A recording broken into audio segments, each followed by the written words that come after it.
비바람이 무섭게 몰아치고 그 성난물 그 파도 이때에 저를 싸고 어쩔 줄 몰라하니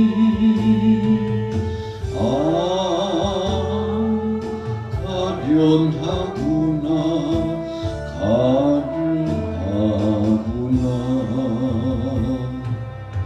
절망 중에 그 사고 떨려서도 한 줄기에 밝은 길 오소서 대한민국 하나님 계십니까?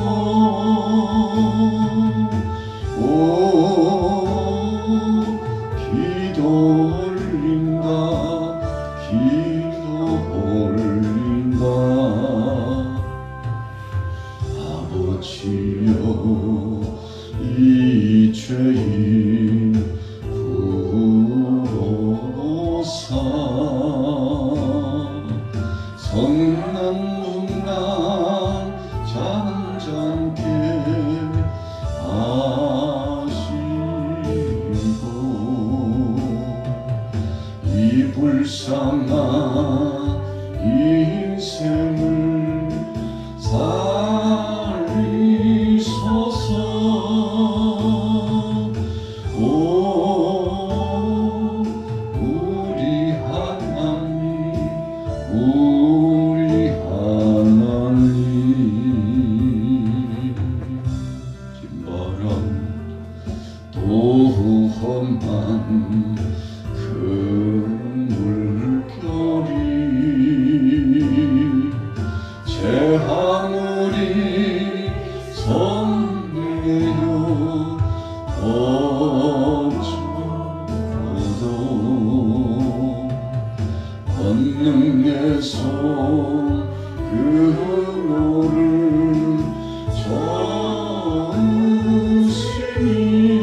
저으시니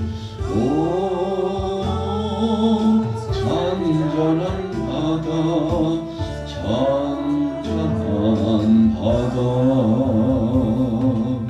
우리에게 주어야 하겠고 우리의 가족으로 우리가 함께하고 한 마리도 남길 수 없으니 이는 우리가 그 중에서 가져다가 우리 하나님 여호와를 섬길 것이며 또 우리가 거기에 이르기까지는 어떤 것으로 여호와를 섬기는지 알지 못함이니까 하나. 여호와께서 바로의 마음을 완악하게 하셨으므로 그들을 보내기를 기뻐하지 아니하고 바로가 모세에게 이르되 너는 나를 떠나가고 스스로 삼가 다시 내 얼굴을 보지 말라. 내가 내 얼굴을 보는 날에는 죽으리라. 같이 읽습니다. 모세가 이르되 당신이 말씀하신 대로 내가 다시는 당신의 얼굴을 보지 아니하리이다. 아멘. 오늘 아침에 출애굽기 10장 말씀, 오늘 본문 10장 말씀 속에서의 주제는 하나님께서 택한 백성들이 거하는 곳에 빛의 역사로 함께하여 주셨다. 흑암 중에 빛으로 함께하신 하나님, 흑암 중에 빛을 허락하신 하나님이라고 하는 제목으로 함께 은혜를 나누고자 합니다. 오늘 10장의 말씀을 하나님께서 우리에게 허락하신 그 이유가 무엇일까 생각해 보면 본문 10장 1절 2절에 그와 같이 아주 중요하게 나타나 있죠. 두 가지 의미가 있다고 했습니다. 첫째는 표징을 보여주기 위해서 그랬다. 두 번째는 뜻이 어떤 의미가 있습니까? 2절 후미에 보면 네 아들과 네 자손의 귀에 전하기 위함이다 그랬어요. 다른 말로 표현하면 하나님께서 교육시키기 위해서 그랬다는 것입니다. 보여주셔서 교육시키기 위하여, 알게 하시기 위하여, 경험하게 하기 위하여, 깨닫도록 하시기 위해서 하나님이 어떤 분이신지를 정말 명명백백 알도록 하시기 위해서 그렇게 하셨다는 것입니다. 10가지 재앙이 애굽 위에 머물러게 됩니다. 한 가지 재앙도 아니고 제10대 재앙이 이르렀다는 것은 여러 가지로 해석할 수 있습니다만 그 중에 한 가지만 든다면 바로가 그만큼 강팍했다는 것입니다. 또 한 가지는 이스라엘 백성들도 갈팡질팡하고 우왕좌왕했다는 것을 의미하고 있습니다. 아직은 마음에 확증이 들지 않는 거예요. 마음이 아직 결단하지 못했다는 의미도 포함되어 있습니다. 그래서 수시로 이 백성들도 불평하고 원망할 수 있는 그런 상태에 있었다는 것을 의미합니다. 우리가 마음을 확정하지 못하고 갈등의 고리가 계속 있게 되면 불안하고 초조함이 떠나지 않습니다. 마음 먹은 대로 된다라고 하는 그런 의미의 말도 있습니다만 꿈을 꾼 대로 되고 뜻을 정한 대로 된다. 구약의 인물 가운데 다니엘이 뜻을 정해놓고 흔들리지 않는 믿음으로 갔습니다. 그래서 이국 땅에 나가서 포로로 끌려갔지만 정신을 차리고 믿음으로 깨어 있었습니다. 그래서 그는 하나님 앞에 부름을 받아서 귀한 쓰임을 받게 되었죠. 적국의 땅에서 무시를 당할 수도 있었고 어찌 보면 다니엘의 삶은 참 비참한 삶으로 전락할 수도 있었습니다. 그러나 그는 정신을 바짝 차렸습니다. 하나님 말씀 중심으로 자기 자신을 일깨웠습니다.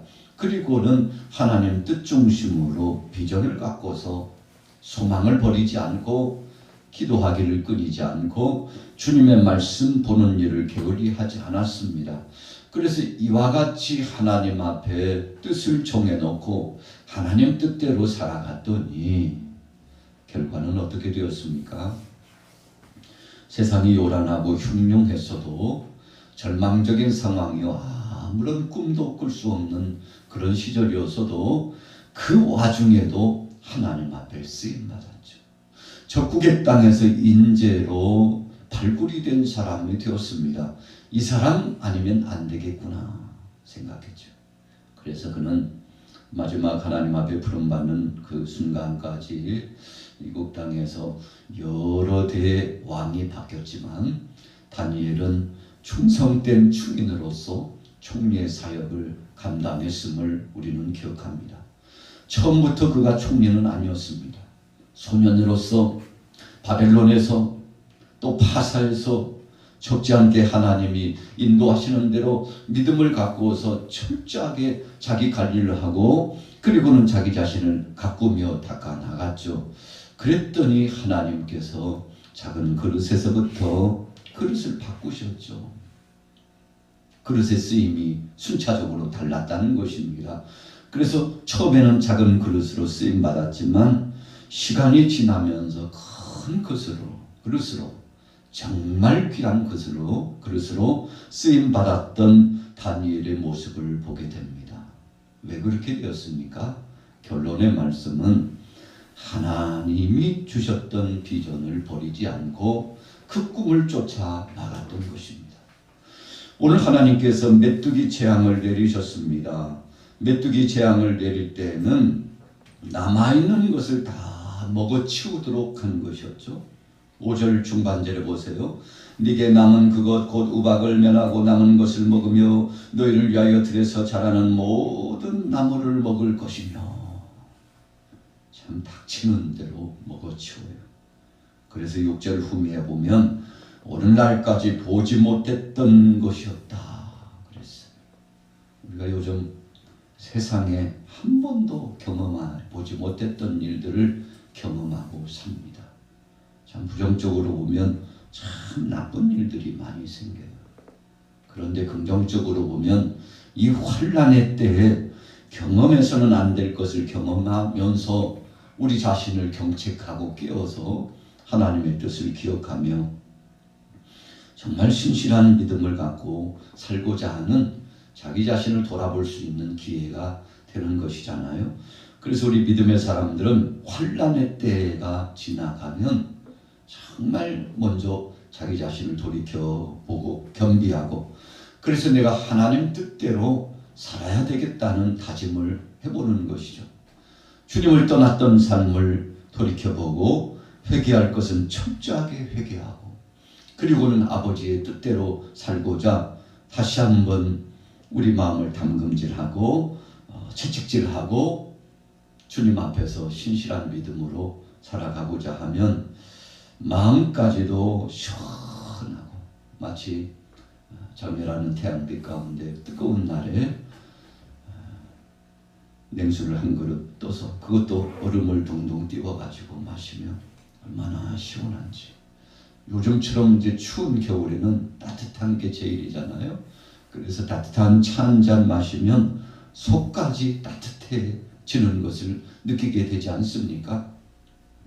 자, 이처럼 자기 자신을 돌아보는 것입니다. 지금 때가 언제입니까? 있는 것마저도 다 먹어 삼키는 참 기근의 때입니다. 비극적인 때예요. 하나님이 내리시는 심판의 때입니다. 그래서 다시는 볼 수 없을 것 같은 이 위기감에서요. 야, 참 이런 날 세상에 처음이다. 내가 50년, 60년 살아보지만 처음이다. 그러나 바로 그때에도 믿음의 사람들은 하나님께서 책임져 주시고 계셨다는 것입니다.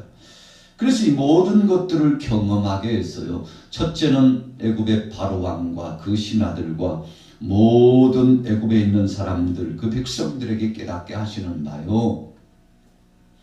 두 번째 의미는 사랑하는 택한 백성 하나님의 자녀들이 깨닫도록 하고 똑똑히 봐라.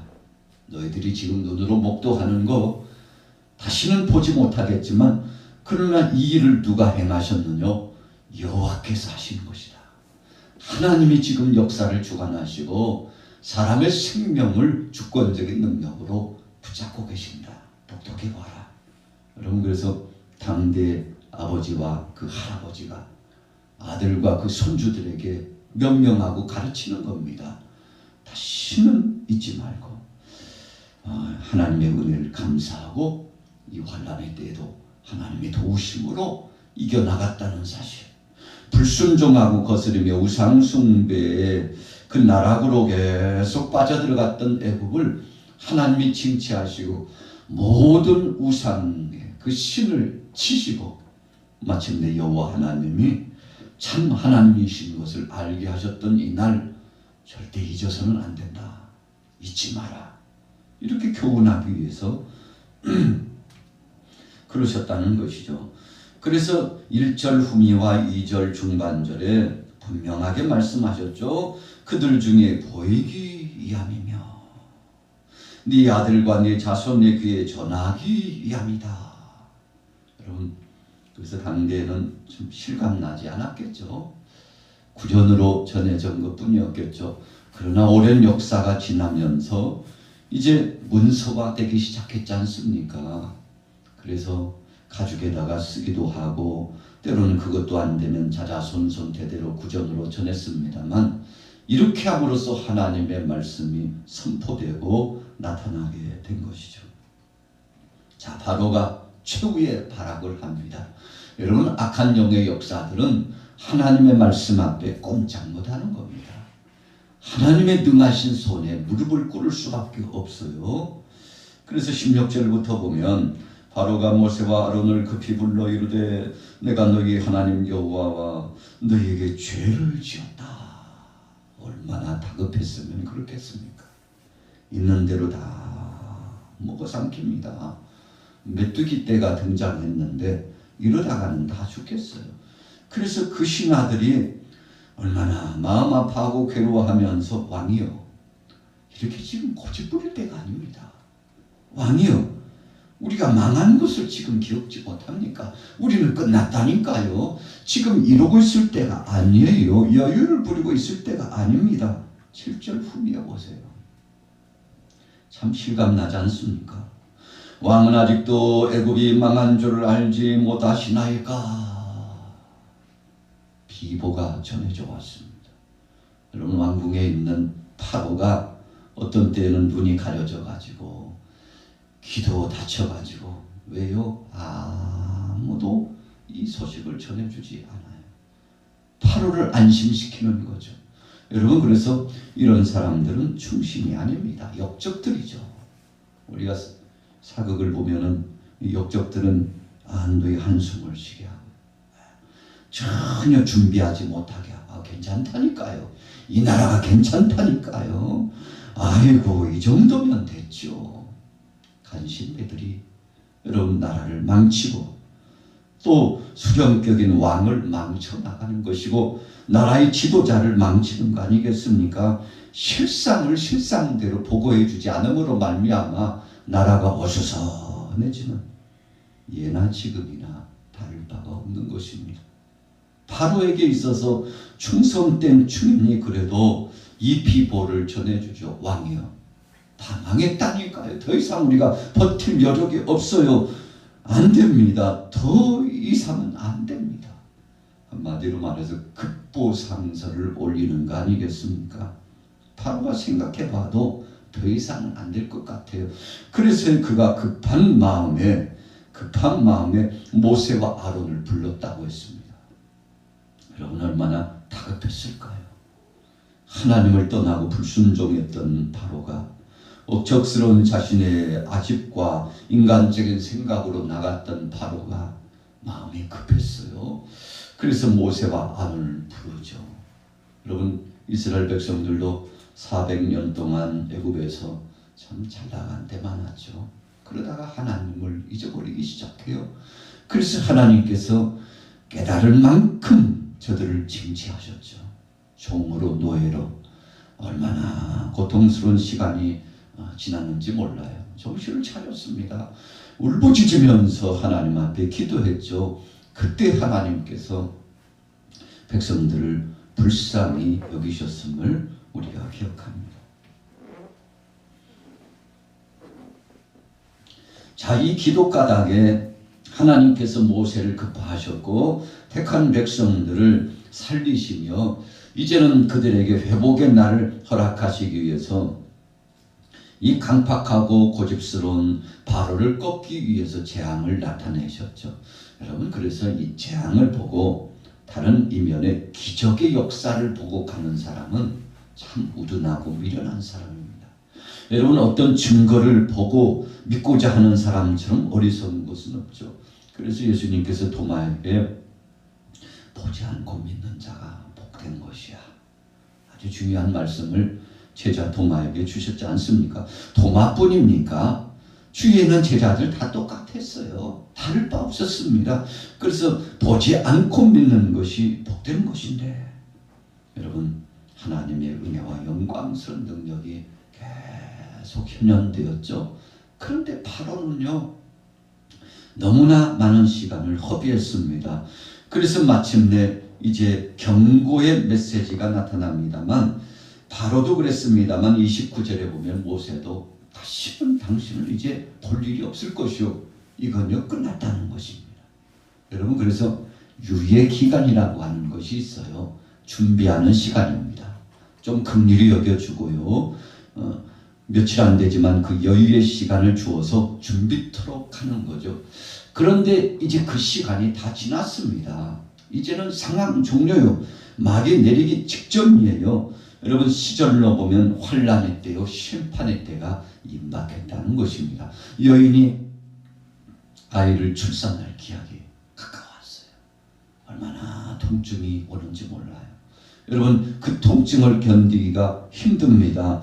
그런 것처럼 바로에게 있어서는 마지막 경고가 흑암의 역사를 통해서 나타나는데, 그런데 중요한 것은 23절 후미에 보니까 온 이스라엘 자손들이 거주하는 곳에는 빛이 있었더라. 참, 오늘 10장 말씀에서 어찌 보면 하이라이트와 같은 절정의 말씀이 바로 이 23절이죠. 하나님의 백성들 가운데는 빛이 있었어요. 여러분, 환난의 때에도 믿음으로 살아가면, 하나님 뜻대로 살아가면, 하나님 말씀 중심으로 살아가면 하나님이 책임져 주신다는 것입니다. 요즘 참 어수선한 시절을 우리가 살아가고 있습니다. 우리가 조금 무거운 찬송을 진행했잖아요. 물에 빠져 죽어가는 그 씁쓸하고 안타까운 세상의 그 모든 정황을 표현한 찬송인데, 어찌 보면 영적으로 보면 우리들의 참 주님 앞에서 온전히 바로 서지 못한 우리들을 향한 경종의 찬양이잖아요. 이 시대를 향한 경종의 찬양이에요. 그러나 믿음으로 가는 사람들을 풍랑 속에서도 지켜주신 것처럼, 여러분들 오늘 새로운 심정으로 주님 앞에 서는 이 목요일 아침에 하나님 빛으로 역사하시고 구원의 여명을 허락하신 주님, 환난의 때에도 믿음으로 살아가면 주께서 책임지신다고 했는데, 오늘 하루도 빛의 광명의 역사를 경험하는 귀한 시간 되시기를 축복합니다. 하나님은 지금도 믿음의 사람들을 찾고 계십니다. 그래서 하나님 뜻대로 사는 사람들을 불러주시는데, 바로 저와 여러분들이 그런 주인공이 되시기를 예수님의 이름으로 축원합니다.